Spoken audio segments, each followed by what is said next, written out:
Hello friends, welcome to গল্পের রামধনু। আমি সন্দীপা ফিরে এসেছি কলাপতি সিরিজের আরেকটি গল্প নিয়ে। গল্প পড়ার আগে শুধু বলে রাখি, যদি গল্প এবং গল্প পাঠ ভালো লাগে তাহলে চ্যানেলটি সাবস্ক্রাইব করে আমার পাশে থাকবেন এবং লাইক শেয়ার কমেন্ট করতে ভুলবেন না। তাহলে শুরু করা যাক মতি নন্দীর লেখা কলাপতি সিরিজ থেকে কলাপতি ও খয়েরির প্রথম পর্ব। খয়েরির সঙ্গে কলাপতির পরিচয় হয় রাস্তায়। সেদিন স্কুল থেকে সে প্রতিদিনের মতো হেঁটে বাড়ি ফিরছিল। পিঠে স্কুল ব্যাগ, তার মধ্যে টিফিন বক্স, কাঁধে ঝুলছে ওয়াটার বটল। সেদিন টিফিন বক্সটা খোলার তার দরকার হয়নি। খাবার যেমন ছিল তেমনই রয়ে গেছে। তাদের ক্লাসের মিঞ্চুর মা তার পাটিসাপটা বাড়িতে তৈরি করেছিলেন।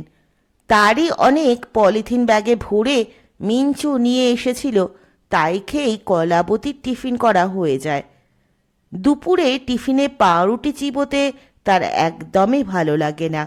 জেলি আর মাখন লাগানো রুটি স্লাইস সে প্রায় রোজই মিঞ্চুকে দিয়ে দেয়। পাউরুটি খেতে মিঞ্চুর খুব ভালো লাগে। স্কুল থেকে বাড়ি আসার পথে স্কুটার মোটরবাইক সারাবার দোকানটার পাশে পাঁঠার মাংসের একটা দোকান। তার পেছনে টিনের এবং টালির চালের অনেক বাড়ি। মাংসের দোকানের সামনে ফুটপাতে কয়েকটা সন্ডা মার্কা কুকুরকে কলাবতী রোজই দুবেলা দেখে। ওরা রাস্তা দিয়ে যাওয়া লোকজনের দিকে ফিরেও তাকায় না। বেশ নিরীহ বলেই মনে হয়। তবে দোকান থেকে হাড় বা মাংসের ছাল ছুঁড়ে দিলে সেটা খাওয়ার জন্য ওরা নিজেদের মধ্যে তুলকালাম ঝগড়া ও কামড়াকামড়ি শুরু করে দেয়। সেদিন বাড়ি ফেরার সময় কলাবতী ওই কুকুরগুলো থেকে একটু তফাতে নতুন একটি কুকুরকে বসে থাকতে দেখল। তার রং খয়েরি, কিন্তু মাথার তালুর লোম সাদা, খুবই রুগ্ন। কোমরের ও বুকের হাড় প্রকট। মাংসওয়ালা একটা ছোট হাড় ওর দিকে দয়াপরবশ হয়ে ছুঁড়ে দিল। সে হাড়টা মুখে নিতে যাচ্ছে, তখন দুটো ষণ্ডা কুকুর ঝাঁপিয়ে পড়ল তার ওপর। তাকে ফুটপাতে ফেলে একটা কুকুর ঘাড় কামড়ে দিতেই সে পরিত্রাহী আর্তনাদ তুলে লেজটা দু পায়ের ফাঁকে গুটিয়ে ছুটে পালালো সেই দিকে যেদিকে কলাবতী যাবে। হাঁটতে হাঁটতে কলাবতী সব লক্ষ্য করল। তার মনে হলো কুকুরটা বোধহয় অন্য এলাকার। খিদের জ্বালায় এই এলাকায় খাবার খুঁজতে এসেছিল। বাড়ির কাছাকাছি এসে সে কুকুরটাকে আবার দেখতে পেল। সত্যানন্দ মিষ্টান্ন ভাণ্ডারের সামনে ফেলে দেওয়া মালসা থেকে দই চেটে খাচ্ছে। বেচারা, নিশ্চয়ই সারাদিন খাওয়া জোটেনি। কলাবতী দাঁড়িয়ে পড়ল। স্কুল ব্যাগ থেকে টিফিন বক্স বার করে তাই থেকে মাখন লাগানো পাউরুটি দুটো স্লাইস নিয়ে হাতে ধরে ওকে ডাকল। আয় আয় বলে জিভ দিয়ে চুকচুক শব্দ করল। কুকুরটি হতবম্ব চোখে তাকিয়ে রইল। কলাবতীর মনে হলো ও বিশ্বাস করতে পারছে না মাখন লাগানো রুটি নেওয়ার জন্য তাকেই ডাকা হচ্ছে। কলাবতী আবার ডাকল। এবার সে ছোট্ট করে ল্যাজ নাড়ল। চোখ দুটো উজ্জ্বল হয়ে উঠেছে। একটা কুঁই শব্দ মুখ থেকে বেরিয়ে এলো। বোধহয় বুঝতে পেরেছে তাকেই খেতে ডাকছে। কিন্তু তাই বলে মাখন রুটি? তার অবিশ্বাসের ঘোর তখনও কাটেনি। কলাপতি দু পা এগিয়ে গেল। আয় আয় মিষ্টি নরম স্বরে সে আবার ডাকল। কয়েকজন পথিক তাকিয়ে তাকিয়ে দেখে চলে গেল। একজন যেতে যেতে মন্তব্য করে গেল, মানুষ খেতে পায় না, কুকুরকে খাওয়াচ্ছে। কথাটা কানে যেতেই তার মাথা গরম হয়ে উঠল। লোকটা দূরে চলে গেছে, নইলে সে বলতো, মানুষ তো তার নিজের খাবার ভিক্ষে করেও জোগাড় করে নিতে পারে, কিন্তু কুকুর কি তা পারে? কলাবতী আরও দুপা এগিয়ে সামনে এসে দাঁড়ালো। কুকুরটি দুটো কান ঘাড়ের সঙ্গে মিশিয়ে দিয়ে মুখটা নামিয়ে ঘন ঘন লেজ নাড়তে লাগলো। কলাবতী একটা স্লাইস ওর মুখে ঠেকালো। কপ করে সেটা কামড়ে নিয়ে মুখে ঢুকিয়ে ফেলল এবং দুই ঢোকে গিলে নিল। অন্য স্লাইসটারও একই অবস্থা হলো। টিফিন বক্সে আছে আপেল আর ছানা। কুকুর আপেল খায় কি না কলাবতীর জানা নেই। ছানা বোধহয় খেতে পারে। এই ভেবে সে মুঠোয় ছানা নিয়ে খয়েরির মুখের সামনে ধরল। একবার গন্ধটা শুকে নিয়ে তার তালু থেকে ছানা খেয়ে তালুটা চেটেও দিল। সুড়সুড়ি লাগতে কলাবতী মজা পেয়ে হাত বাড়িয়ে রইল। খয়েরি আরও ৩-৪ বার চাটল। টিফিন বক্স কিছুটা হালকা করতে পেরে সে স্বস্তি পেল। বক্স খুলে অপুর মা যদি দেখে সে টিফিন খায়নি, তাহলে সন্ধ্যা পর্যন্ত তার গজগজানি থামবে না। কুকুরটিকে পাউরুটি আর ছানা খাইয়ে কলাবতী বাড়ির দিকে হাঁটতে শুরু করলো। একবার পেছনে তাকিয়ে দেখল, হিজ মাস্টার্স ভয়েস গ্রামাফোন রেকর্ডে ছাপ মারা কুকুরটির মতো দুটো পা সামনে রেখে উবু হয়ে বসে তার দিকেই তাকিয়ে রয়েছে। কলাবতীকে তাকাতে দেখে সে লেজ নেড়ে উঠে দাঁড়ালো। কিছুটা গিয়ে কলাবতী আবার মুখ ঘুরিয়ে তাকিয়ে দেখল কুকুরটি তাকে অনুসরণ করে পিছু পিছু আসছে। বাড়ির ফটক দিয়ে ভিতরে ঢুকে বাগান পেরিয়ে বাড়ির সদর দরজার সামনে দাঁড়িয়ে কলাবতী ফটকের দিকে তাকিয়ে রইল। 7-8 সেকেন্ড পরে কুকুরটি ফটকের সামনে এসে হাজির হয়ে ভেতর দিকে তাকিয়ে কলাবতীকে দেখতে পেয়ে লেজ নেড়ে যেতে লাগলো, কিন্তু ভেতরে ঢুকলো না। ভাগো এবার, চেঁচিয়ে বলার সঙ্গে সঙ্গে সে হাত নেড়ে চলে যেতে বলল। অনেক দিয়েছি, আর দিতে পারবো না। কলাবতী বাড়ির মধ্যে ঢুকে গেল। দোতলা থেকে সিঁড়ি দিয়ে নামছিল মুরারি। সে বলল, কাকে কি দিতে পারবে না কালুদি? কলাবতী বলল, একটা কুকুরকে খাবার। দেখো তো মুরারিদা, এখনো গেটের সামনে দাঁড়িয়ে আছে কিনা, খয়েরি রঙের। উকি দিয়ে দেখে মুরারি বলল, কই, কেউ নেই তো। খয়েরি শব্দটি মুখ থেকে বেরোতে তখনই কলাবতী মনে মনে নামকরণ করে ফেলল, খয়েরি। এইভাবেই খয়েরির সঙ্গে কলাবতীর প্রথম আলাপ। পরদিন স্কুলে টিফিন খাওয়ার সময় কলাবতীর মনে ভেসে উঠছিল খয়েরির ক্ষুধার্ত চাউনি, আর খাবার পেয়ে কৃতজ্ঞ চোখে তাকিয়ে থাকার ছবিটা। সে পাউরুটি 2টো স্লাইস না খেয়ে রেখে দেয়, যদি আবার দেখা হয় রাস্তায় তাহলে খেতে দেবে। আবার তাদের দেখা হলো সত্যানন্দ মিষ্টান্ন ভাণ্ডারের সামনে। উবু হয়ে বসেছিল খয়েরি, তাকে দেখেই লেজ নাড়ল। কলাবতী ওকে না দেখার ভান করে পাশ দিয়ে এগিয়ে গেল। মুখটা সামান্য ফিরিয়ে আর চোখে দেখল খয়েরি বসেই আছে এবং তাকে লক্ষ্য করে যাচ্ছে। কলাবতী ঘুরে তাকালো। খয়েরিও সঙ্গে সঙ্গে উঠে দাঁড়ালো। এগোবে কি এগোবে না ইতস্তত করছে। তারপর অনুভূতি থেকে কি বুঝলো খয়েরি, প্রায় পা টিপে টিপে কলাবতীর দিকে এগিয়ে এলো। কলাবতীর ভালো লাগলো ওর কাছে আসাটা। একটা পশু তাকে ভালো লোক হিসেবে বুঝেছে বলেই তো তার কাছে আসছে। ওরা মানুষ চেনে। স্বার্থপর নিষ্ঠুর লোক দেখলে পশু পাখি দূরে সরে যায়। দাদুর কাছে শুনেছে মানুষের থেকে ওদের নাকি একটা বাড়তি ইন্দ্রিয় আছে। খয়েরিরও তাহলে আছে। খয়েরি কলাবতীর কাছে এসে মুখ তুলে লেজ নাড়তে লাগলো। তার মনে হলো খয়েরি যেন বলছে, তোমার ওই ব্যাগের মধ্যে কৌটোটায় কিছু আছে টাছে নাকি? থাকলে বার করো না, খুব খিদে পেয়েছে। কলাবতী বলল, এখানে দেব না, আয় আমার সঙ্গে। এই বলে কলাবতী বাড়ির দিকে হাঁটতে শুরু করলো। তার পিছু নিল খয়েরি। কলাবতীর মজা লাগলো একটা কথা ভেবে। তার মনে হচ্ছে কুকুরের মনে মনে বলা কথা সে বোধহয় বুঝতে পারে, নয়তো এখানে দেব না বলে হাঁটতে শুরু করা মাত্র খয়েরি তার পিছু নিল কেন? সে একটা ব্যাপারে নিশ্চিত হয়ে গেল, খয়েরিও তার কথা বুঝতে পারে। বোঝাপড়াটা হলো খাওয়ার অর্থাৎ পেটের টানে। ফটকের কাছে এসে কলাবতী রেলিংয়ের ফাঁক দিয়ে বাড়ির দিকে তাকালো, কেউ তাকে দেখছে কিনা দেখার জন্য। অপুর মা বাড়ি থেকে বেরিয়ে ফটকের দিকে আসছে। হাতে ঝুলছে বাজার করার প্লাস্টিকের ব্যাগ। কলাবতী বলল, চললে কোথায় অপুর মা? ঘোর কৃষ্ণবর্ণ অপুর মা দশাশই মাঝবয়সী বিধবা। অপু তার একমাত্র ছেলে। কলাবতীদের 8 ঘোড়াতেই দেশ। দেশের বাড়িতে অপু থাকে মামাতো ভাই বোনদের সঙ্গে।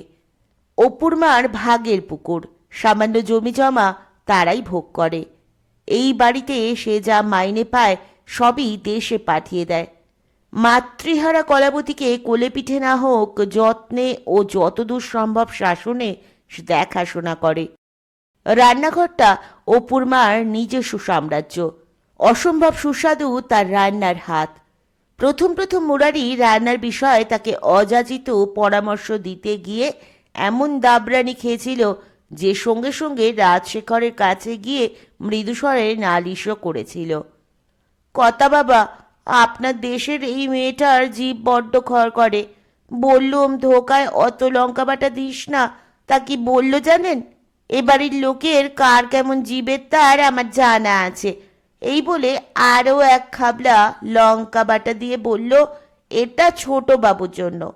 কর্তাবাবু, আজ রাতে আপনাদের কিন্তু ঝালের চোটে বাপরে মারে বলে টেবিল থেকে উঠে পড়তে হবে। রসগোল্লা কিনে এনে রেখে দেবো? কিনবি? রাজশেখর সেকেন্ড 10 চিন্তা করে বললেন। 8 ঘড়ার মেয়ে, ঝালের হাত একটু বেশি তো হবেই। তবে কি জানিস, 8 ঘড়ার লোকেরা ঝাল একটু বেশি খায়, তেমনি মিষ্টিটাও। ঠিক আছে, রসগোল্লা এনে রাখ। কতটা আনবো? আমার আর কালুর জন্য গোটা 8 আর সতুর জন্য 20টা হলেই চলে যাবে। সেদিন রাতে খাওয়ার টেবিলে রান্না করা খাবার রেখে অপুর মা ঘরের বাইরে সিটিয়ে থেকে দুরু দুরু বুকে দাঁড়িয়ে রইল। মুরারিদা তাকে রসগোল্লা ভরা মালসা দেখিয়ে বলেছে, এই দেখ, তোর ধোকা খেয়ে সবাই যখন বাবা গো মা গো করবে তখন এটার দরকার হবে। ধোকা ডালনার বাটি থেকে চৌকো একটা খণ্ড তুলে প্রথমে সত্যশেখর দাঁতে একটা টুকরো ভেঙে মুখে পড়ল। কয়েকবার চিপ হলো। দুটো চোখ ধীরে ধীরে বড় হয়ে উঠল। রাজশেখর তার মুখের দিকে আর চোখে তাকিয়ে। মুরারি এবং কলাবতীও। রাজশেখর দ্বিধাগ্রস্ত স্বরে জিজ্ঞেস করল, সতু, খুব ঝাল কি? রসগোল্লা আছে, খাবি? সত্যশেখর ধোকার বাকিটুকু মুখে পুড়ে চোখ বুজে চিবোতে চিবোতে মাথা নাড়তে লাগলো। First class, first class. Kalu, খেয়ে দেখ। বাবা, একটা মুখে দাও, ডিলিশিয়াস। কতদিন পর যে রান্নার মতো একটা রান্না খাচ্ছি। বলতে বলতে সত্যশেখর একটা আস্ত ধোকা মুখে চালান করল। কলাপতি তখন খুবই ছোট। কাকার দেখা দেখি সেও ধোকায় কামড় দিয়ে মন্তব্য করল, ঝাল কোথায়? এ তো আমাদের বিরিঞ্চির ঘুগনি আর লালু প্রসাদের আলু কাবলির মতোই। কথাটা শুনে সত্যশেখর ভাইজির দিকে সপ্রশংস চোখে তাকায়। মুরারি বেজার মুখে খাওয়ার ঘর থেকে বেরিয়েই পড়ল অপুর মার সামনে। উদ্বিগ্ন স্বরে সে জানতে চাইল, হ্যাঁ গো মুরারিদা, ছোটবাবু যে ফার্স্ট ক্লাস পড়ল, কথাটার মানে কি? মানে জঘন্য, জঘন্য। মুরারি মুখ বিকৃত করে মানেটা আরো স্বচ্ছ করে বুঝিয়ে দিল। অপুর মা ঘরের ভেতর উকি দিয়ে বলল, ও মা, ছোট বাবু তো সবটাই খেয়ে নিল। সিঙ্গি বাড়িতে লোকজন কম, কেউ গলা চড়িয়ে কথা বলে না, তাই শান্ত শব্দহীন থাকে।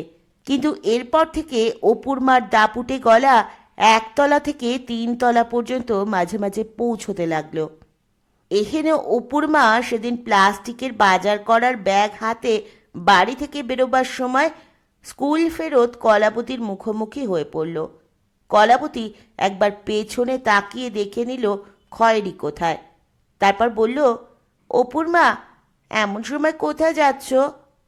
ছোটবাবু টেলিফোন করে বলল, অপুর মা, কাবলে ছোলার ঘুগনি খাবো, বিরিঞ্চির থেকেও বেশি ঝাল দিয়ে।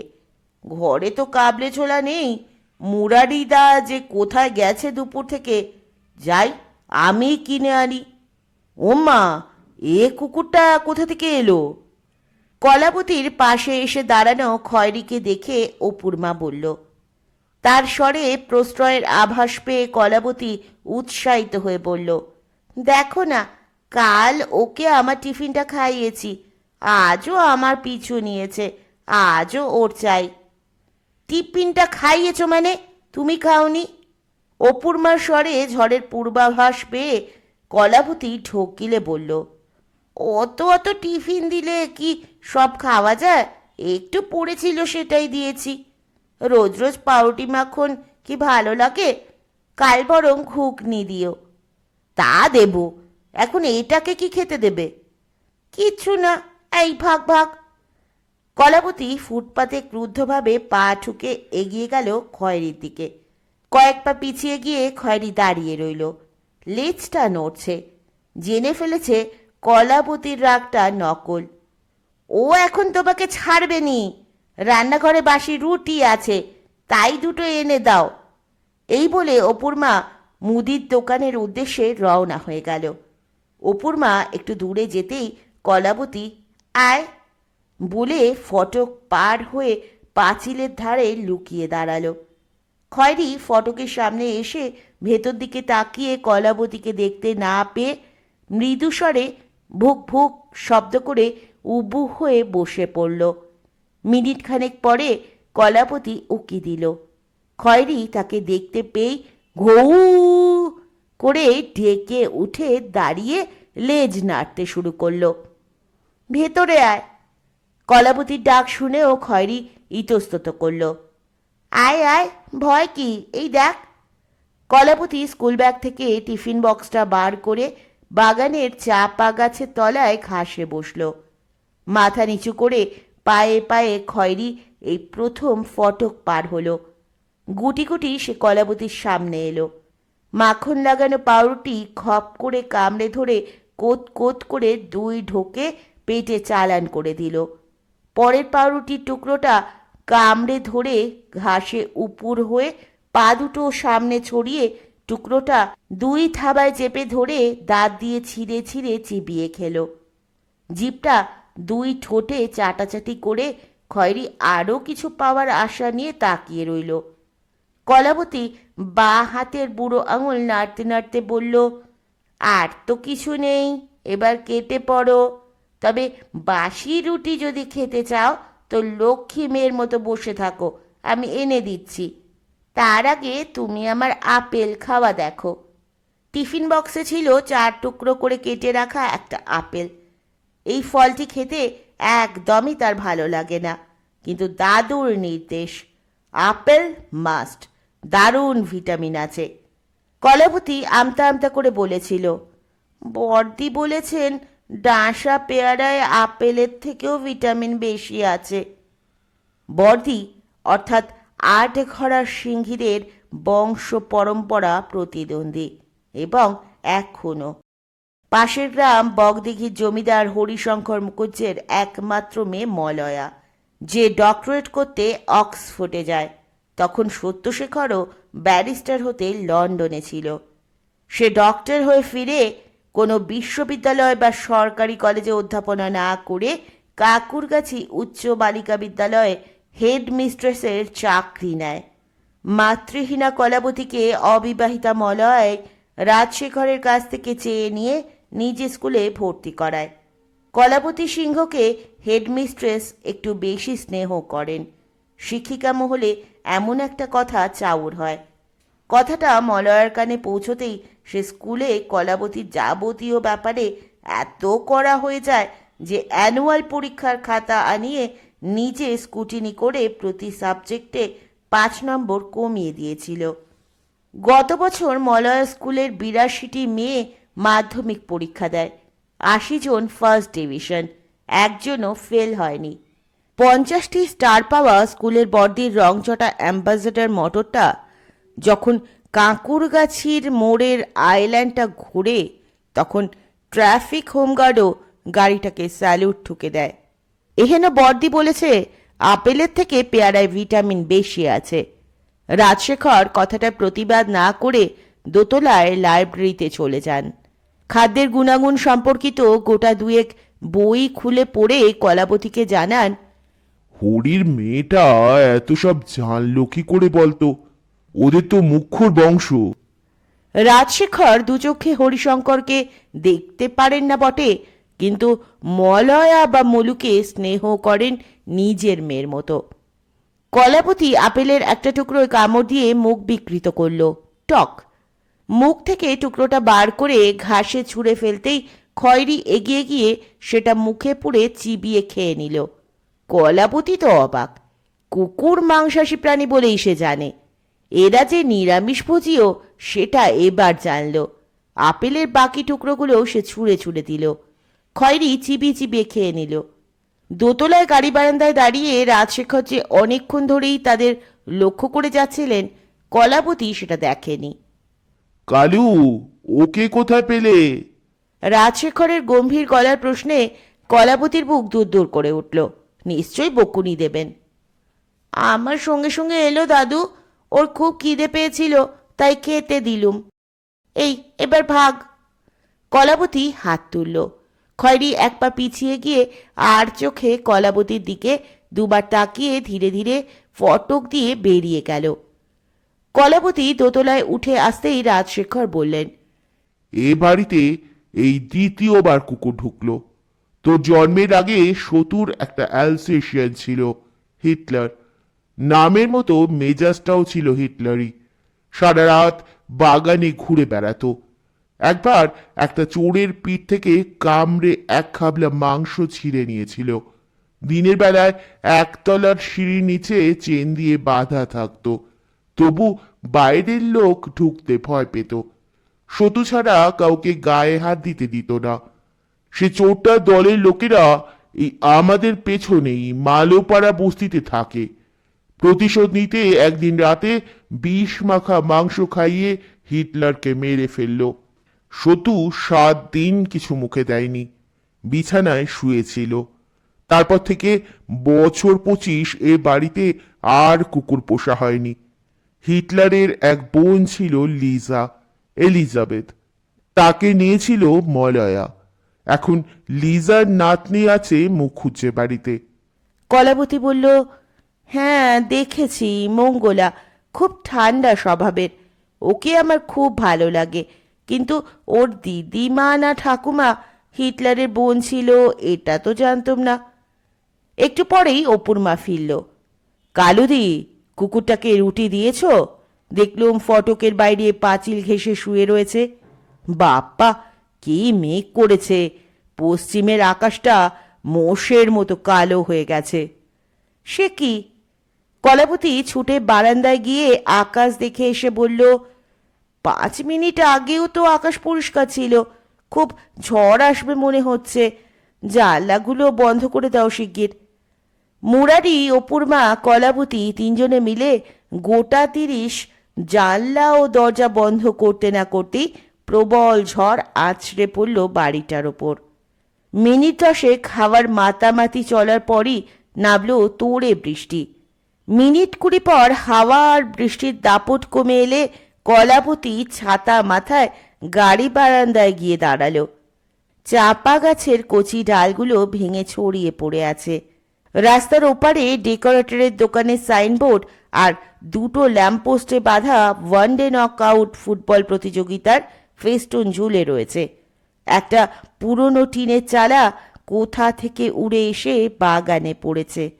টগর গাছটা পাঁচিলে ঠেস দিয়ে কোনো ক্রমে দাঁড়িয়ে। কলাবতী গাড়ি বারান্দার পশ্চিম দিকে সরে গেল। বাগানের এই দিকটা বহু বছর ধরে অবহেলিত। একসময় রাজশেখরের একটা ফিটন ছিল। প্রায়ই তিনি স্ত্রী আর 2 ছেলে, কলাবতীর বাবা দিব্যশেখর ও সত্যশেখরকে নিয়ে বিকেলে গঙ্গার ধারে ফিটনে চড়ে হাওয়া খেতে যেতেন। বাগানের পশ্চিম দিকে ফিটন ও ঘোড়া রাখার জন্য পাকা একটা ঘর তৈরি করেছিলেন। স্ত্রী মারা যাওয়ার পর ফিটন ও ঘোড়া বিক্রি করে দেন। ঘরটা ফাঁকা পড়ে থাকতে থাকতে ওর অস্তিত্বটাই সবাই ভুলে যায়। বাগানের ওই দিকটায় বহু বছর কেউ না যাওয়ায় বড় বড় ঘাস আর ঝোপ গজিয়ে গেছে।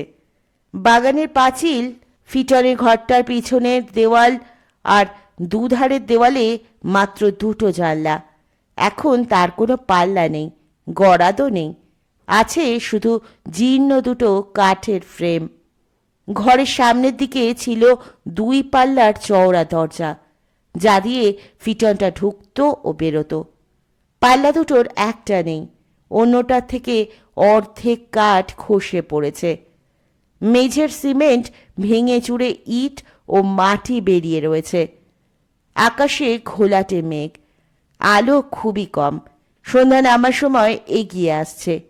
বারান্দা থেকে কলাবতী আলতো দৃষ্টিতে তাকালো ফিটন রাখার ঘরটার দিকে। ঘরের দরজার ভাঙা পাল্লার কাছে কি যেন একটা নড়ে উঠল বলে তার মনে হলো। কৌতূহলী চোখে এসে তাকিয়ে রইল। ঘরের মধ্যে আলো এত কম যে সে কিছুই বুঝতে পারল না। কাকার ঘর থেকে বাইনোকুলার এনে চোখে লাগিয়ে সে খয়েরিকে দেখতে পেল। ঝাঁকুনি দিয়ে গা থেকে জল ঝরিয়ে আকাশের দিকে মুখ তুলে বৃষ্টি থামার জন্য অপেক্ষা করছে। কলাবতীর এতক্ষণ ওর কথা মনেই ছিল না। অপুর মা বলেছিল ফটকের বাইরে পাঁচিল ঘেঁষে শুয়ে আছে। ঝড় বৃষ্টি থেকে বাঁচার জন্য আশ্রয় খুঁজতে ফিটনের ঘরে ঢুকে পড়েছে। তার মনে হলো ভালোই করেছে। বৃষ্টি ধরার কোনো লক্ষণ নেই। সারা রাত যদি ওখানেই থাকে তো থাকুক। মাস্টারমশাই ক্ষুদিরামবাবুর কাছে কলাবতী অঙ্ক বুঝে নিচ্ছিল যখন সত্যশেখর বাড়ি ফিরল। কাকার সেরেস্তার পাশেই তার পড়ার ঘর। হঠাৎ তার কানে এলো কাকা সদর দিয়ে ঢুকেই চেঁচাচ্ছে, আরে আরে, এটা আবার এলো কোত্থেকে? মুরারি, মুরারি, শিগগির এটাকে তারা। এই ভাগ ভাগ। এরপরই কেউ কেউ শব্দ উঠল আর্তনাদের। কলাবতী বুঝল কাকা কিছু একটা দিয়ে আঘাত করেছে খয়েরিকেই। আসছি স্যার। কলাবতী ক্ষুদিরামবাবুর অনুমতির জন্য অপেক্ষা না করেই ছুটে ঘর থেকে বেরোলো। সদর দরজায় পৌঁছে দেখল ফটক দিয়ে খয়েরি ছুটে বেরিয়ে যাচ্ছে। সে চেঁচিয়ে ডাকল, আয় আয়। খয়েরি থমকে পেছনে ফিরে তাকালো। গুড়ি গুড়ি বৃষ্টি পড়ছে। কলাবতী ছুটে গেল। ততক্ষণে খয়েরি ফটক পার হয়ে গেছে। বিষণ্ণ মনে ফিরে এলো কলাবতী। অপুর মার দেওয়া কাবলি ছোলার ঘুগনি সে মুখে দিল না। ক্ষুদিরামবাবু এক চামচ মুখে দিয়েই উফ কি ঝাল বলে প্লেটটা সরিয়ে রাখলেন। একটু পরে খালি প্লেট নিতে এলো মুরারি। এ কি, কেউই তো খাননি, খুব ঝাল হয়েছে বুঝি? অপুর মার হাতের রান্না তো? মুরারি প্লেট দুটো তুলে মুচকি হেসে বেরিয়ে যাওয়ার সময় কলাবতী বলল, কাকা খেয়েছে? চোখ দুটো বিস্ফারিত করে মুরারি বলল, খেয়েছে মানে চেয়ে চেয়ে দুবার খেয়েছে। তারপরই আহ উহ করতে করতে সে রেস্তায় দৌড়লো। 1 ঘন্টা ধরে মক্কেল বসে। ক্ষুদিরামবাবু চলে যাওয়ার পর অপুর মার কাছ থেকে দুটো রুটি চেয়ে নিয়ে কলাবতী ফটকের বাইরে এসে দুদিকে তাকালো। কাদা আর গাছের পাতায় ফুটপাত নোংরা হয়ে রয়েছে। ঝড়ের দাপটে রাস্তার আলো জ্বলছে না। সে খয়েরির কোনো চিহ্ন খুঁজে না পেয়ে আয় আয় আয় করে ডাকলো 2-3 বার। হঠাৎ দেখলো অন্ধকার ফুটপাত ধরে খয়েরি এগিয়ে আসছে। কলাবতী উবু হয়ে বসে রুটি ছিঁড়ে ওর মুখের সামনে ধরল। খয়েরি ল্যাজ নাড়তে লাগলো, কিন্তু রুটি কামড়ালো না। খুব হয়েছে, আর রাগ করতে হবে না। কাকাটা খুব পাজি, আমি বকে দেব। এখন খা। রুটির টুকরোটা সে খয়েরির মুখে ঠেকালো। খয়েরি কামড়ে ধরে সামনে দুপা ছড়িয়ে উপুর হয়ে চিবিয়ে চিবিয়ে খেলো। এই তো লক্ষ্মী মেয়ে। রুটি দুটো খাইয়ে কলাবতী খয়েরিকে জিজ্ঞেস করলো, রাতে থাকবি কোথায় যদি আবার বৃষ্টি আসে? খয়েরি কি বুঝলো কে জানে, ল্যাজ নেড়ে যেতে লাগলো। আয় আমার সঙ্গে, যে ঘরটায় বিকেলে সেলটা নিয়েছিলি সেখানেই রাতটা কাটিয়ে দিবি। তারপর সকালে যেখানে তোর ইচ্ছে সেখানে চলে যাবি। আয়। কলাবতী ফটক দিয়ে বাড়িতে ঢুকলো, তার সঙ্গে খয়েরিও। বাগানটা অন্ধকার। পশ্চিমে ফিটন রাখার ঘরটা আরও অন্ধকার দেখাচ্ছে। দূর থেকে মনে হচ্ছে যেন একটা হাতি দাঁড়িয়ে আছে। সে খয়েরির কোমরে চাপ দিয়ে ঠেলে দিল। যা, এবার আর কোনো ভয় নেই। খয়েরি 2-3 পা গিয়ে ফিরে তাকালো। যা যা, ভয় কি? গাড়ি বারান্দায় আলো জ্বলে উঠল। আলোয় বাগানের অনেকখানি দেখা যাচ্ছে। রাজশেখরের গলা শোনা গেল, কালু, কি করছিস বাগানে এই অন্ধকারে? ওর থাকার ব্যবস্থা করছি দাদু। ওটাকে? দেখতে পাচ্ছ না, ওই তো দাঁড়িয়ে। আঙুল তুলে কলাবতী দেখালো। রাজশেখর দেখতে পেলেন। ওর থাকার কথা তোকে ভাবতে হবে না, চলে আয়। গলার স্বর একটু কঠিন করে রাজশেখর বললেন। কলাবতী বারদই খয়েরির দিকে তাকিয়ে ফিরে এলো বাড়ির মধ্যে। খয়েরি মিনিট খানেক অন্ধকারে দাঁড়িয়ে থেকে পায়ে পায়ে গেট দিয়ে বেরিয়ে এসে ফুটপাত ধরে হাঁটতে হাঁটতে অন্ধকারে মিলিয়ে গেল। কলাবতী পরদিন স্কুল থেকে ফেরার সময় খয়েরিকে যেখানে দেখবে ভেবেছিল, সেই সত্যানন্দ মিষ্টান্ন ভাণ্ডারের সামনে দাঁড়িয়ে রাস্তার এপার ওপার চোখ বোলালো, দেখতে পেল না। টিফিন বক্সে ঝিলি মাখানো 2 স্লাইস পাউরুটি রাখা আছে। মিনিটুই অপেক্ষা করে সে বাড়ির দিকে রওনা হলো। পথে যত গলি পড়ল সে থমকে দাঁড়িয়ে যতদূর চোখ যায় গলির মধ্যে তাকালো, দেখতে পেল না। বাড়ির ফটকে পৌঁছে পাউরুটি স্লাইস দুটো ফটকের ধারে রেখে দিল, যদি খয়েরি আসে। পরদিন ভোরে কলাবতী ছুটে গিয়ে দেখল পাউরুটি স্লাইস দুটো যেভাবে রাখা ছিল তেমনই রয়েছে। এইভাবে 5টি দিন কেটে গেল। সে খয়েরির দেখা আর পেল না। তখন সে মনে মনে বলল, রাস্তার কুকুর তো কত আর ভালো হবে, আস্তাকুড়ের খাবার না পেলে ওদের পেট ভরে না। ভেবেছিলুম দাদুকে বলে খালি ফিটনের ঘরটায় ওকে থাকতে দেব, তা তো পছন্দ নয়। যাকে যেখানে খুশি ঘুরে বেড়াক, আর কখনো দেখা হলে ওকে কিছু খেতে দেব না। শুক্রবার রথযাত্রা, স্কুলের ছুটি। তার আগের দিন ছুটির পর কলাপতি যখন স্কুল থেকে বেরোচ্ছে, গেটে তাকে ধরল ধূপছায়া ওরফে ধুপু। এই কালু, তোর জন্যই দাঁড়িয়ে, কথা আছে, চল হাঁটতে হাঁটতে বলছি। ধুপু একই ক্লাসের, তবে অন্য সেকশনে পড়ে। একটু মোটা সোটা কিন্তু অসম্ভব চটপটে, সব সময় হাসি খুশি মুখ। স্কুলে ছোট বড় সবার সঙ্গে ওর ভাব। স্কুলে স্পোর্টসে 100-200 মিটার দৌড়ে 3য় বা 4র্থ স্থান ওর বাধা। দড়ি টানাটানি আর ক্রিকেট বল ছোড়ায় ধুপু ছাড়া প্রথম আর কাউকে ভাবাই যায় না। ওর গায়ে যেমন জোর, মনটিও তেমনই নরম। তুই জানিস, পূর্ব কলকাতা ক্রিকেট ক্লাবে আমি খেলি। হাঁটতে হাঁটতে ধুপু বলল। কলাপতি বলল, শুনেছি, তবে কখনো খেলতে দেখিনি। এবার আমাদের পাড়ার মেয়েদের নিয়ে একটা ক্রিকেট টিম তৈরি করা হবে, তুই খেলবি? কলাবতী দাঁড়িয়ে গেল, অবাক হয়ে বলল, আমি আমি তো জীবনে ব্যাটই ধরিনি, টিভিতে শুধু ওয়ানডে দেখেছি। তার মানে ক্রিকেটে তোর ইন্টারেস্ট আছে, ওতেই হবে। এবার খেলাটা শিখে নে, তারপর খেলতে খেলতে ক্রিকেটার হয়ে যাবি। আমিও তো কিছু জানতাম না, এখন আমি ব্যাটে ওপেন করি, লেগ ব্রেকও দিতে পারি, তবে গুগলিটা এখনো পারি না, চেষ্টা করছি। শুনে ধুপুর প্রতি সমীহ জাগল কলাবতীর। স্কার্টের পকেট থেকে চুইনগাম বার করে ধুপুকে একটা দিয়ে নিজে একটা মুখে পুরল। তুই গুগলির চেষ্টা করছিস? আমার দাদুও দিত, দেওয়া নাকি খুব শক্ত। ধুপু গম্ভীর মুখে বলল, ভীষণ শক্ত। গাদা গাদা অফ ব্রেক বোলার পাবি, কিন্তু ভালো লেগ ব্রেক গুগলি বোলার মেরে কেটে 1-2। বেঙ্গলে একটাও মেয়ে নেই যে গুগলি দিতে পারে। তুই কবে পারবি? কলাবতী খুবই সম্ভ্রম ভরে জানতে চাইল। ধুপু আকাশের দিকে এক পলক তাকিয়ে নিয়ে বলল, 5 বছর যদি এক নাগারে প্র্যাকটিস করি তাহলে পারবো। তোদের ক্লাবের মাঠটা কোথায়? মানিকতলা হায়ার সেকেন্ডারি স্কুলের মাঠে প্র্যাকটিস হতো। ওরা আর বাইরের ক্লাবকে মাঠ দেবে না, তাই আমরা সল্ট লেকের একটা মাঠে এবার থেকে খেলবো। তবে এই যে নতুন ক্রিকেট সেন্টারটা নভিসদের জন্য তৈরি করা হবে, সেটা রেল লাইনের ধারে সিআইটি কোয়ার্টারের ভেতরের মাঠে। ওটা তুই চিনিস? ধুপু প্রশ্ন করে দাঁড়িয়ে পড়ল। এখান থেকে বাঁ দিকের রাস্তা ধরে গেলে তার বাড়ি। কলাপতি বলল, হ্যাঁ চিনি, খুব আলোয় সাজিয়ে দুর্গাপুজো হয় মাঠে। ওখানে প্রগতি সংঘ বলে কোয়ার্টারের একটা ক্লাব আছে, ফুটবল ক্রিকেট খেলে।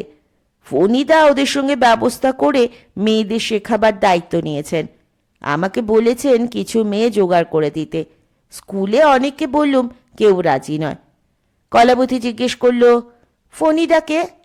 ধুপু চুইনগাম মুখ থেকে ফেলে দিয়ে বলল, একজন রিটায়ার্ড লোক, দেখে বয়স বোঝা যায় না, 50 হতে পারে, আবার 70ও। কোয়ার্টারেই 4 তলায় থাকেন, শুধু বউ আছে, ছেলেপুলে নেই। অনেক ক্লাবে খেলেছেন, শেষ খেলেছেন সান স্পোর্টিংয়ের হয়ে 59-এ। চল তোর সঙ্গে আর একটু হাঁটি। কলাবতী বলল, আমার দাদুও তো ওই সময় টাউন ক্লাবে খেলতেন, দেখেছিস আমার দাদুকে? গায়ের রং ঠিক আমার উল্টো, খুব ফর্সা, 6.5 ফুট, তেমনই স্বাস্থ্য, ভীষণ খাইয়ে কিন্তু ভুঁড়ি নেই, রোজ জগ করেন, খুব মজা করে কথা বলেন। কথা বলতে বলতে দুজনে কলাবতীদের ফটকের সামনে পৌঁছলো। কলাবতী বলল, ভেতরে আয় না, দাদুর সঙ্গে আলাপ করিয়ে দেব। ধুপু বলল, আজ থাক, এখন যাব রাধা রানীদের বাড়ি। ওর খুব ক্রিকেট শেখার ইচ্ছে, কিন্তু মা পারমিশন না দিলে খেলতে পারবে না। মাসিমার সঙ্গে কথা বলবো, উনি চান মেয়ে মাধ্যমিকে প্রথম 10 জনের মধ্যে যেন থাকে। ওর ধারণা খেলাধুলো করলে পড়ার ক্ষতি হবে। রাধু আমায় ধরেছে ওর মাকে গিয়ে বোঝাতে। কি বোঝাবো বলতো? বছর বছর ফার্স্ট হয়ে রাধু তো নিজের সর্বনাশ নিজেই করেছে। মা বলেছে 10 জনের মধ্যে না থাকলে বিষ খেয়ে মরবে। বাবা বলেছে ঝি ছাড়িয়ে ওকে দিয়ে বাসন মাজাবে, ঘর মোছাবে। আমি বলেছি এখনো মাধ্যমিকের জন্য 3 বছর হাতে আছে, তুই রেজাল্ট খারাপ করতে শুরু কর, বাবা মার পাগলামিটা আস্তে আস্তে নর্মাল করে দে। কলাবতী বলল, আমার দাদু কি কাকা ফার্স্ট সেকেন্ড হওয়ার জন্য একটুও চাপ দেন না। দাদু বলেন ভালো মতন একটা মানুষ হয়ে ওঠো আগে, সেজন্য খেলাধুলোটা খুবই জরুরি। ক্রিকেট খেলতে চাই শুনলে দাদু খুশি হবেন। আমি কাল যাব। আচ্ছা ধুপু, এই জুন মাসের গরমে কেউ ক্রিকেট খেলে? এখন তো ফুটবল সিজন। হোক না ফুটবল সিজন, মেয়েরা তো দুপুরে ম্যাচ খেলতে মাঠে নামছে না।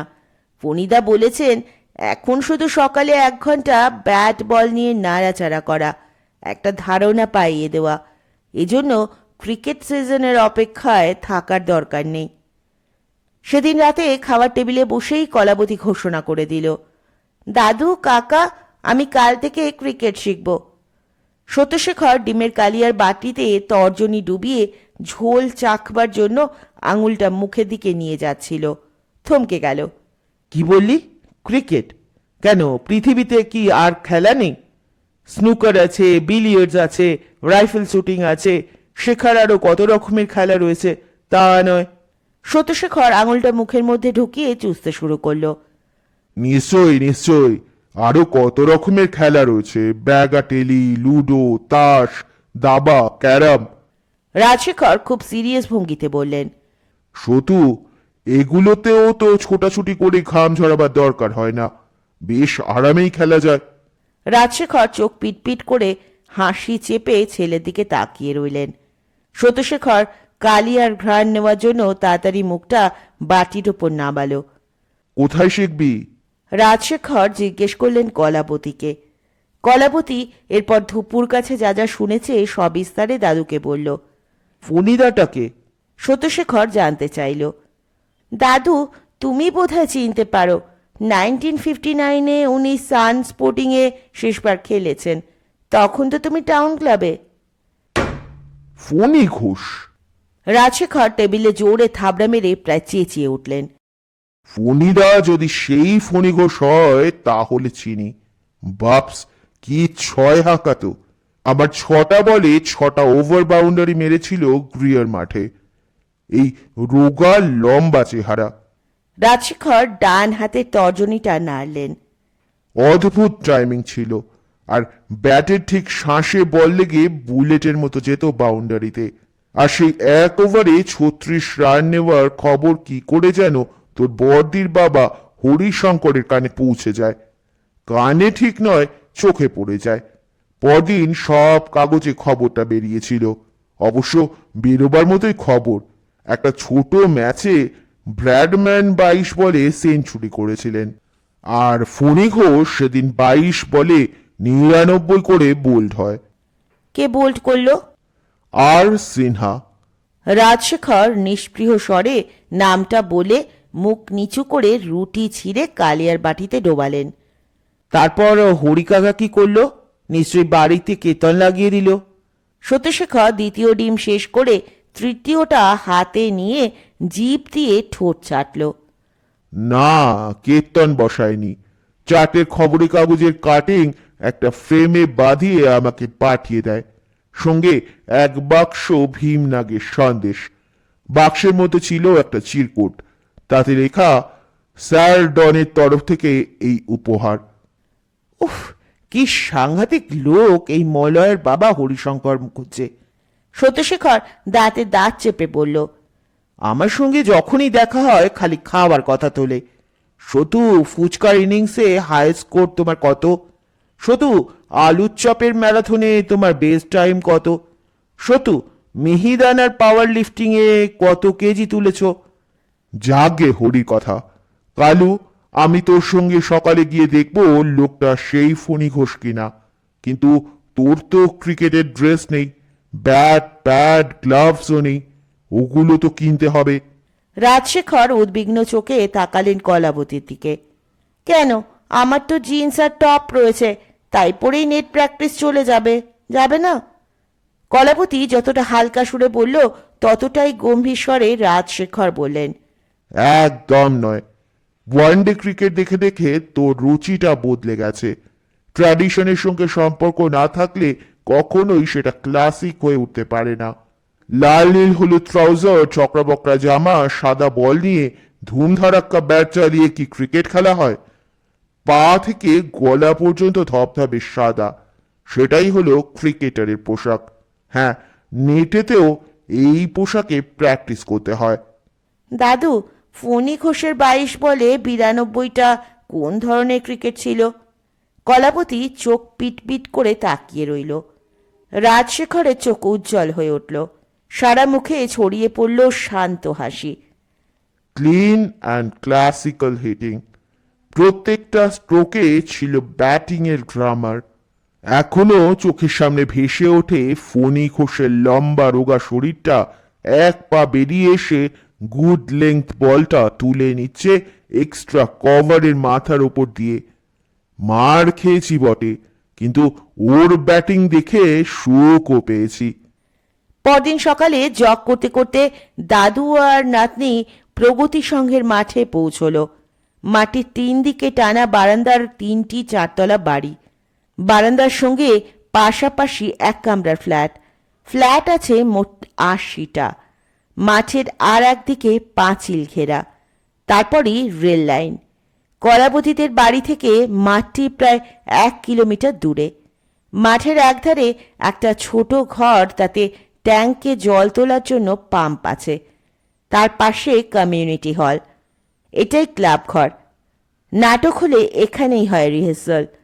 দুর্গাপুজোর অষ্টমীতে এই হল ঘরে টেবিল পেতে 80টা ফ্ল্যাটের লোক খিচুড়ি খায়। মাঠটিতে 6-a-side ফুটবল টুর্নামেন্ট হয় প্রতি বছর। কোয়ার্টারে 2 লোহার পাল্লার চওড়া বড় একটা প্রধান দরজা আছে। অধিকাংশ সময়ই সেটা বন্ধ থাকে। বাইরে থেকে মাঠে আসার জন্য আছে ছোট্ট লোহার গেট, যা দিয়ে একজন মানুষ ঢুকতে বা বেরোতে পারে। ওরা দুজন মাঠে এসে দেখল, লম্বা রোগা, মাথা ভরা পাকা চুল, সাদা ট্রাউজার্সে গোজা সাদা টি শার্ট, সাদা কেটস, কুচকুচে কালো গায়ের রং একটি লোক, তাকে ঘিরে জনা 15 কিশোরী। বেশিরভাগ মেয়ের পরনে স্কার্ট ব্লাউজ, 2-3 জন পরেছে সালোয়ার কামিজ। লোকটার হাতে একটি ক্রিকেট ব্যাট। তিনি মেয়েদের কি যেন বলছেন। কলাবতী ধুপুকে দেখতে পেল না। রাজশেখর উত্তেজিত চাপা গলায় বললেন, কালু, এই লোকটাই ফণি ঘোষ। বলেই তিনি এগিয়ে গেলেন। তোমরা কেউ কি কখনো ক্রিকেট খেলেছ? ফণি ঘোষ মেয়েদের জিজ্ঞেস করলেন। সবাই চুপ, শুধু একজন বলল, বারান্দায় ছোট ভাইকে গড়িয়ে গড়িয়ে বল করেছি। ফণি ঘোষ সবার মুখে একবার চোখ বুলিয়ে বললেন, আগে সবাই ব্যাট হাতে নিয়ে ফিল করে দেখো জিনিসটা কেমন, তারপর শিখবে কেমন করে ব্যাট ধরতে হয়, কেমন করে ব্যাট হাতে দাঁড়াতে হয়। কিন্তু সবার আগে দৌড়নোটা শিখতে হবে, একটু ব্যায়াম করে নিতে হবে। ফণি ঘোষ ব্যাটটা সামনের মেয়েটির হাতে তুলে দিলেন। আরে ফণি, তুমি এখানে? রাজশেখর এগিয়ে মুখোমুখি হলেন ফণি ঘোষের। দূর থেকে দেখে মনে হচ্ছিল লোকটাকে ঠিক যেন রাজুর মতো দেখতে। তুমি কিন্তু মোটা হয়ে গেছো। ফণী ঘোষ দুহাত দিয়ে রাজশেখরের ডান হাতটা চেপে ধরে ঝাঁকাতে লাগলেন। তুমি দেখছি আর একটু রোগা হয়েছো। কত বছর পর দেখা হলো, ফণী ঘোষ আপ্লুত গলায় বললেন। ভাবতেই পারছি না সত্যি সত্যি দেখা হয়ে গেল। কলাবতী অবাক হয়ে দুজনের মুখের দিকে তাকিয়েছিল। মেয়েদের হাত ঘুরে ঘুরে ব্যাটটা তার হাতে এলো। জীবনে এই প্রথম সে ক্রিকেট ব্যাট হাতে নিল। বেশ ভারী ভারী লাগলো।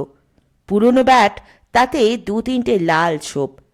হ্যান্ডেলের রাবারটা জীর্ণ হয়ে গেছে। ব্লেডের তলার দিকটায় সামান্য চকলা ওঠা। ব্যাটটা দাদুর হাতে তুলে দিয়ে এসে জিজ্ঞেস করল, ধুপুকে দেখছি না যে? ফণী ঘোষ বললেন, ধুপু কাল সন্ধেবেলা সিঁড়ি দিয়ে পড়ে গিয়ে পা মচকেছে, বিছানায় শুয়ে। আজ এক্সরে হবে। ওর যমজ ভাই ধুজু রাতে জানিয়ে গেছে। ফোনে এটা কি সেই ব্যাট যেটা দিয়ে ব্র্যাডম্যানের রেকর্ড ভাঙতে যাচ্ছিলে? ফণী ঘোষ হেসে মাথাটা হেলালেন শুধু। তুলে রেখেছিলাম, আজ বার করলাম। রাজশেখর ব্যাটটা কলাবতীর হাত থেকে নিয়ে কপালে ঠেকালেন। ফণী ঘোষ পকেট থেকে পুরনো একটা ক্রিকেট বল বার করলেন। এবার তোমরা এটা হাতে নিয়ে দেখো কেমন লাগে। বলটা হাতে হাতে ঘুরল। কেমন লাগলো? বড্ড শক্ত ফণীদা, একজন বলল। গায়ে লাগলে হাড় ভেঙে যাবে। গায়ে লাগবে কেন? লাগার আগেই সরে যাবে, নয়তো লুফে নেবে। সেজন্য আগে লোফাটা শিখে নিতে হবে। প্রথমে শুরু করবে রাবারের বল দিয়ে। সবাই একটা করে রাবারের বল কিনে নাও। দেওয়ালে বল মেরে সেটা ক্যাচ করো। কিভাবে ধরবে সেটা তোমাদের দেখিয়ে দেব। আচ্ছা, এবার তোমরা মাঠটায় চক্কর দিয়ে 4 পাক দৌড়ও দেখি, আস্তে আস্তে, বেশি জোরে নয়। তারপর কিছু এক্সারসাইজ, এসব কিন্তু রোজ তোমাদের করতে হবে। বলেই ফণী ঘোষ নিজে প্রথম দৌড় শুরু করলেন। তাকে অনুসরণ করে মেয়েরা ছুটতে শুরু করলো। তার মধ্যে কলাবতীও আছে। ওরা যখন প্রায় 40 মিটার এগিয়েছে, তখন রাজশেখর আর থাকতে পারলেন না। চনমন করে উঠে দৌড়তে শুরু করলেন। দৌড় মানে জগিংই প্রায়। বাড়ি থেকে জগ করে মাঠে এসেছেন, তারপর আবার এই পরিশ্রম। রাজশেখর 2 পাকের পর দাঁড়িয়ে পড়লেন। ফণী ঘোষ একই তালে পা ফেলে ছোটার গতি একটুও না কমিয়ে 4 পাক শেষ করে রাজশেখরের পাশে এসে দাঁড়ালেন। তোমার ছোটা দেখে মনে হচ্ছে তোমার অভ্যেস আছে। রাজশেখর প্রশংসা মেশানো গলায় বললেন, বুকে বাতাস টানতে টানতে। শুনে ফণী ঘোষ শুধু বললেন, রাজু, এই মেয়েরা কিন্তু একদমই দৌড়তে জানে না।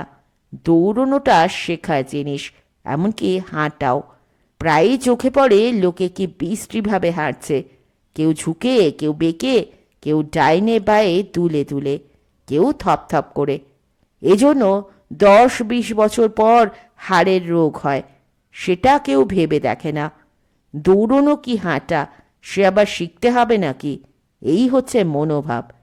ফণী ঘোষ বললেন একটু গলা তুলে, যাতে মেয়েরা শুনতে পায়। রাজশেখর বললেন, ঠিক একই ব্যাপার আমাদের বাংলা শেখার ক্ষেত্রেও ঘটে। বাঙালি আমরা, জন্ম থেকেই বাংলায় কথা বলি, বাংলা বই পড়ি। আমাদের আবার এটা শিখতে হবে নাকি? অথচ কি গাদা গাদা ভুল বাংলায় যে লিখি, কত যে বানান ভুল করি তার ঠিক ঠিকানা নেই। ব্যাকরণটাও ভালো করে পড়ি না। জাগে এসব কথা। তোমায় বলি, এই মেয়েদের মধ্যে আমার নাতনিও আছে, তবে সে কোনজন তা কিন্তু তোমায় বলবো না। না বললেও আমি জানি। তোমার সঙ্গে যে কালো মেয়েটি এলো, সেই তো? ওর চাল চলন অ্যাথলিটের মতো, সবার মধ্যে আগে চোখে পড়ে যায়। এই সময় একটি মেয়ে ফণী ঘোষকে জিজ্ঞেস করল, ফণীদা, নেট তো লাগানো হয়নি, আমাদের প্র্যাকটিস কখন শুরু হবে? আগে দৌড়তে শেখো, এক্সারসাইজ করে মাসলগুলোকে চাঙ্গা করে তোলো। 2 হাতে বল ধরতে শেখো, থামাতে শেখো, ছুটতে শেখো, ধৈর্য ধরতে শেখো। তারপর বল করতে, ব্যাট করতে শিখবে। তারপর নয় নেটের কথা ভাবা যাবে। আজ তোমাদের শুধু দেখে নিলাম। কাল ঠিক 6টায় আমি এখানে দাঁড়িয়ে থাকব। তোমরা আসবে, দৌড় শেখাবো। যা বলেছি, সঙ্গে একটা রবারের বল আনবে। কেটস পরে আসবে, সালোয়ার কামিজ চলবে না। একটি ছোট মেয়ে বলে উঠল, ফণিদা, ছবিতে দেখেছি ইন্ডিয়ান টিম হাফ প্যান্ট পরে দৌড়চ্ছে, আমি হাফ প্যান্ট পরে আসবো? বাড়িতে আপত্তি না থাকলে সবাই পরে আসতে পারো, গরমে সেটাই তো ভালো। আপত্তি থাকলে স্কার্ট পরবে। আজ তোমরা বাড়ি যাও, মনে রেখো কাল 6টায়। মেয়েরা সবাই চলে যাচ্ছে। সেদিকে তাকিয়ে ফণী ঘোষ রাজশেখরকে বললেন, বাচ্চাদের উৎসাহটা দেখলে এখনই নেট চাই, গাছে না উঠেই এক কাঁদি, এই মনোভাবটা বদলানো দরকার। ক্রিকেট ধৈর্যের খেলা, গাভাস্করের একটা ইনিংস যদি এদের দেখাতে পারতুম। ফণী ঘোষ আফসোসে মাথা নাড়লেন। রাজশেখর বললেন, এই মনোভাবটাই শেষ করে দিয়েছে একদিনের ক্রিকেট। ক্রিকেট এখন 1.5 ঘন্টার ফুটবল ম্যাচের মতো খেলা হচ্ছে। আরে বাবা, বিজয় হাজারের হাত জমাতেই তো 1.5 ঘন্টা লেগে যেত। দুই বৃদ্ধ যখন দাঁড়িয়ে দাঁড়িয়ে পুরনো আমলের গৌরব রোমন্থনে ব্যস্ত, তখন কলাবতীর চোখ পড়ল কমিউনিটি হল ও পাম্পঘরের মাঝে 3 হাত চওড়া গলির মতো ফাঁকা জায়গাটার দিকে। মিশরের পিরামিডের পাশে দুটো পা সামনে রেখে বসে থাকা সিংহের দেহ আর মানুষের মাথাওয়ালা স্পিংসের মতো বসে কিছু একটা মুখে নিয়ে চিবানোর চেষ্টা করছে যে কুকুরটি, তাকে সে দূর থেকেই চিনতে পারল মাথার সাদা টুপিটা দেখে। খয়েরি। খয়েরিকে যে সে আবার দেখতে পাবে কখনো মনে হয়নি, তাই সে খুব অবাক হলো। তার মনে হলো এটা যেন ভাগ্যের লুকোচুরি খেলা। সে দ্রুত হেঁটে খয়েরির সামনে গিয়ে দাঁড়ালো। মুখ নিচু করে খয়েরি সাদা একটা হাড় কামড়ে ভাঙার চেষ্টা করছে। হাড়টা একটা পাঠার টেংরি, তাতে এক কণাও মাংস লেগে নেই। কলাবতী বুঝল খিদের জ্বালায় ওই হাড়টি ভেঙে খাওয়ার চেষ্টা করছে। হাড়টা মোটা, তাই পারছে না। হঠাৎ একজনকে সামনে এসে দাঁড়াতে দেখে খয়েরি চোখ কপালের দিকে তুলে তাকালো। কয়েক সেকেন্ড পর চিনতে পেরে ল্যাজ নাড়ল, উঠে বসল। কলাবতী দেখল খুব রোগা হয়ে গেছে খয়েরি। কোমরের দুটো হাড় প্রকট হয়ে উঠেছে, বুকের পাঁজরের হাড়ও 2-3টে গোনা যায়।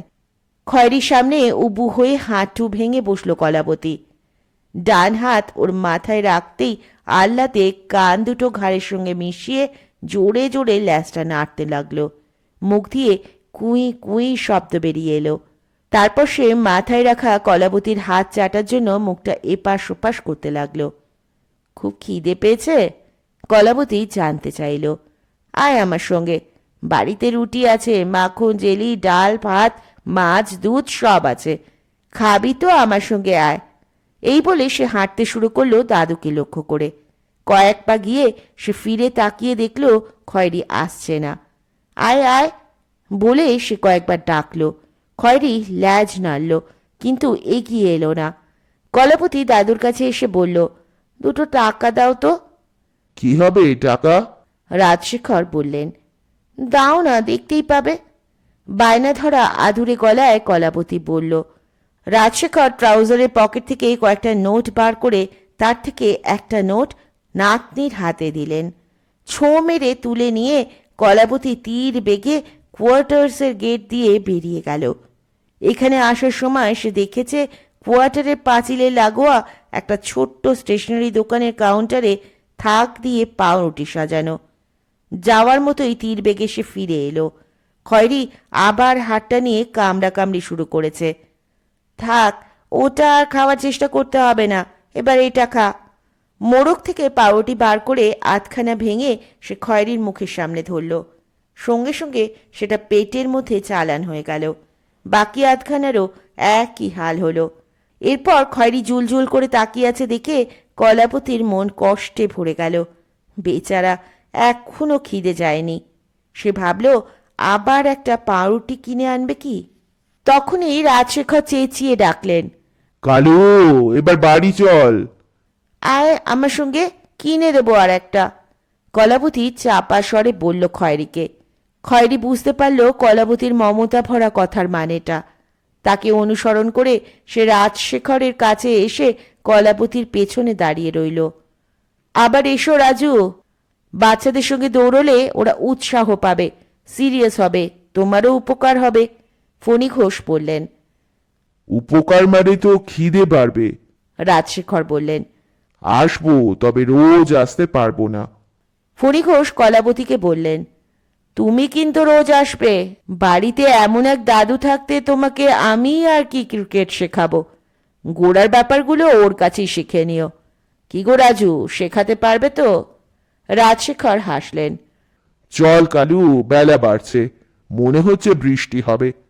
ওরা কোয়ার্টারের গেট থেকে বেরোচ্ছে, তখন খয়েরি ছুটে এলো। রাজশেখর আগেই খয়েরিকে লক্ষ্য করেছিলেন।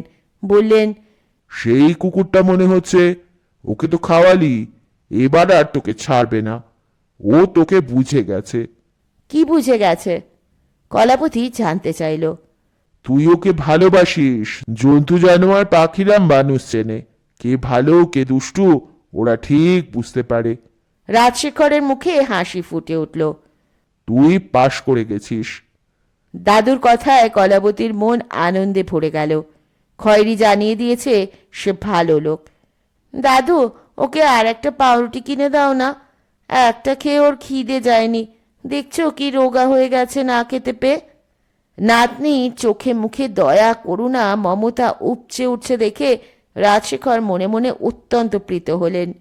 তিনি এটাই তো দেখতে চান, কলাবতী সুন্দর একটা মন পাক, চমৎকার স্বাস্থ্য পাক। বাড়ি ফেরার পথে আর একটা দোকান থেকে রাজশেখর বড় সাইজের একটা পাউরুটি কিনলেন।